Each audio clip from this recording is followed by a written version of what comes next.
क्या आपने कभी सोचा है कि झूठ बोलो तो भगवान मारता है, सच बोलो तो इंसान मारता है। ऐसे में आदमी बोले भी तो क्या बोले। खैर, हमें इससे क्या, इसीलिए हम तो इस झूठ सच के चक्कर में पड़ते ही नहीं। हम तो हमेशा सिर्फ हंसने हंसाने की बात करते हैं। और फिर से पेश कर रहे हैं आपके लिए नए नए जोक्स। नए नए जोक सुनने से इंसान भी खुश और भगवान भी खुश। आपने वो शेर तो ज़रूर सुना होगा, जो हंसता है वो खुदा की इबादत करता है, जो हंसता है वो खुदा की इबादत करता है, जो दूसरों को हंसाता है खुदा उसकी इबादत करता है। आज सबसे पहले कुछ मुर्गियों के जोक्स आपको सुनाता हूं, तो प्रोग्राम शुरू करते हैं मुर्गे और मुर्गी की बढ़िया सी लव स्टोरी से। इस मुर्गे और मुर्गी की लव स्टोरी कुछ इस तरह से है। एक बार एक मुर्गे को एक मुर्गी से प्यार हो गया। उसने मुर्गी से कहा कि आई लव यू। मुर्गी ने कहा कि तुम सभी मुर्गे भी आदमियों की तरह झूठ बोलते हो। मुर्गे ने उससे पूछा कि तुम ऐसा क्यों कह रही हो, मैं तो तुम्हें सच्चे दिल से प्यार करता हूँ, मैं तो तुम्हारे लिए कुछ भी कर सकता हूँ, अगर कहो तो मैं अभी अपनी जान भी दे दूंगा। मुर्गी ने कहा जान देने की ज़रूरत नहीं, यदि तुम मुझे सच में बहुत प्यार करते हो तो जरा जल्दी से एक अंडा देकर दिखाओ।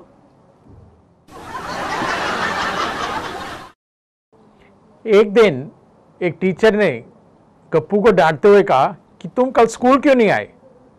गप्पू ने बहुत ही खुश होते हुए टीचर से कहा, सर कल हमारे मुर्गे ने एक अंडा दिया था। टीचर ने उसे डांटते हुए कहा, बेवकूफ़ इंसान, इसमें क्या बड़ी बात है। गप्पू ने झट से कह दिया, सर अगर आपको लगता है कि यह कोई बड़ी बात नहीं है तो एक बार आप अंडा देकर दिखा दो।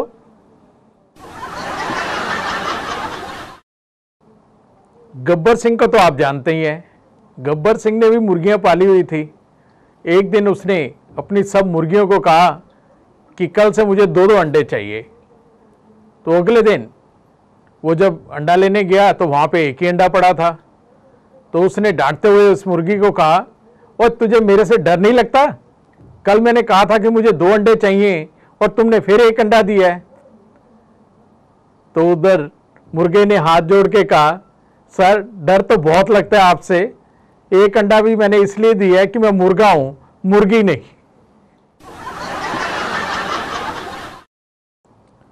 गप्पू की बात चल रही थी तो एक दिन गप्पू बहुत ही जोर जोर से रो रहा था। राजू उसके दोस्त गप्पू को रोते देखा तो उससे बोला कि ऐसी क्या बात हो गई कि तुम इतनी जोर जोर से रो रहे हो। गप्पू ने कहा कि आज हमारी मुर्गी मर गई। राजू बोला, तुम भी कमाल करते हो, जितना तुम अपनी मुर्गी के मरने पर रो रहे हो इतना तुम अपने दादाजी के मरने पर भी नहीं रोया था। जानते हो गप्पू ने क्या कहा? वो बोला कि मेरी मुर्गी तो रोज एक अंडा देती थी, क्या तेरे दादाजी भी? आप समझ गए।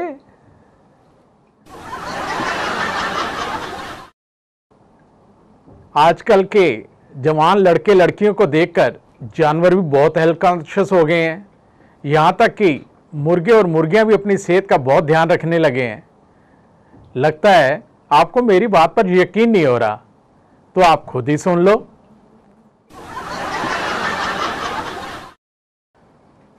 आजकल के जवान लड़के लड़कियों को देखकर जानवर भी बहुत हेल्थ कॉन्शियस हो गए हैं। यहाँ तक कि मुर्गे और मुर्गियाँ भी अपनी सेहत का बहुत ध्यान रखने लगे हैं। लगता है आपको मेरी बात पर यकीन नहीं हो रहा, तो आप खुद ही सुन लो। एक बार एक मुर्गी एक अंडा लेने के लिए दुकानदार के पास गई। दुकानदार बोला कि तुम्हें अंडे की क्या ज़रूरत पड़ गई, तुम तो खुद रोज़ अच्छे अच्छे अंडे दे सकती हो। जानते हो मुर्गी क्या कहा? मुर्गी थोड़ा शर्माते हुए बोली कि मेरे पति कहते हैं कि 2 रुपए के लिए तुम अपनी इतनी अच्छी फिगर क्यों खराब करती हो।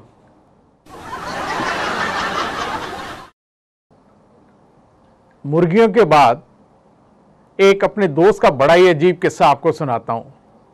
मेरा एक दोस्त अपने बेटे के रिश्ते के लिए लड़की देखने गया। लड़की को देखने और मिलने के बाद लड़की वालों से बोला, जी हमें तो लड़की बिल्कुल पसंद है, अब आप बताओ कि शादी कब करनी है। लड़की की माँ ने कहा, भाई साहब अभी तो हमारी लड़की पढ़ाई कर रही है, अभी हम उसकी शादी कैसे कर सकते हैं। लड़के के पिता ने कहा, आप क्या हमारे लड़के को बंदर समझती हैं कि वो आपकी लड़की की सारी किताबें कापियां फाड़ देगा?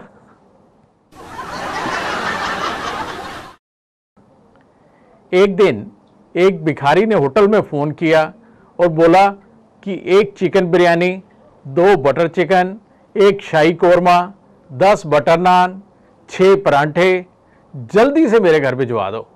होटल के मैनेजर ने कहा कि ऑर्डर तो मैंने नोट कर लिया है, लेकिन ये तो बताओ कि इसे भिजवाना किसके नाम से है?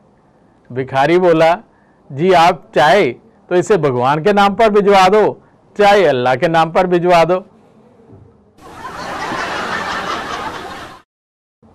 एक बार एक भिखारी को सुबह से भीख नहीं मिली।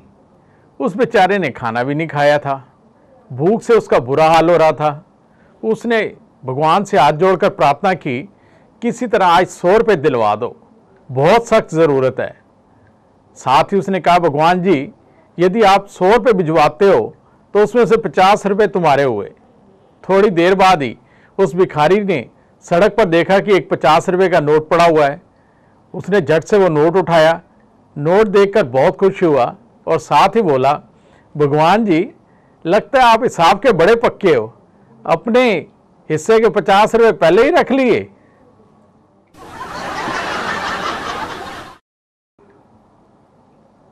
अब बात करते हैं शोले फिल्म के मशहूर और हम सब के प्रिय वीरू और बसंती की। इन दोनों के कुछ बहुत ही मज़ेदार किस्से आपने पहले भी ज़रूर सुने होंगे। आज इन दोनों के कुछ नए नए किस्से आपको मैं सुनाता हूं। एक बार वीरू ने बसंती से कहा कि जरा ध्यान से देखो, तुम्हें मेरी आंख में कुछ नजर आ रहा है? बसंती ने उसे कहा, जी क्या बात करते हो, मुझे तो आपकी आंखों में बिल्कुल सच्चा प्यार नजर आ रहा है। वीरू ने गुस्से में उससे कहा, ओ बेवकूफ, और प्यार व्यार बाद में देख लेना, पहले जो मेरी आंख में मच्छर गिर गया है उसे जल्दी से निकाल दे।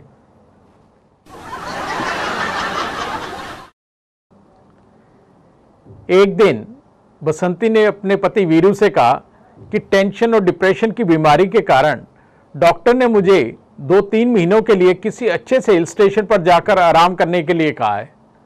अब ये तुम जल्दी से तय करो और बताओ कि हम कहाँ जाएंगे। वीरू ने बिना एक पल की देरी की झट से कह दिया, सबसे पहले तो मैं तुम्हें किसी दूसरे डॉक्टर के पास लेकर जाऊंगा।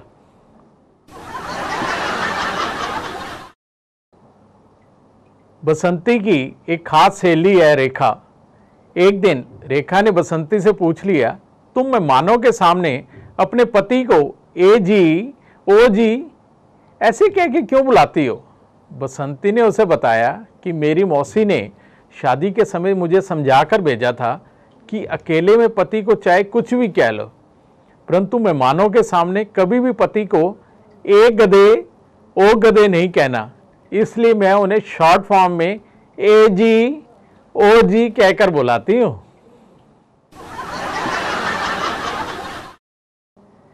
एक दिन वीरू बहुत बुरी तरह से बीमार हो गया। डॉक्टर ने अच्छी तरह से चेकअप करने के बाद उससे कहा कि मुझे लगता है कि अब ये उनकी आखिरी सांस है, अब तो आप इन्हें ख़त्म ही समझो। वीरू ने घबरा कर कहा, डॉक्टर साहब अब ये आप क्या कह रहे हैं? मैं अभी ठीक ठाक जिंदा हूँ, बोल सकता हूँ, आपकी बातें सुन रहा हूँ, समझ रहा हूँ।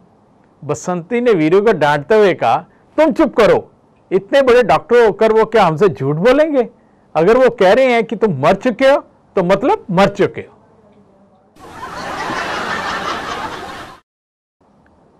वीरू बसंती के भी एक से एक अजीब किस्से हैं। एक दिन वीरू ने अपने डॉक्टर से कहा कि डॉक्टर साहब मुझे एक बहुत ही अजीब बीमारी हो गई है, मेरी पत्नी कुछ भी बोलती रहे, मुझे कुछ भी कहती रहे, मुझे कुछ सुना ही नहीं देता।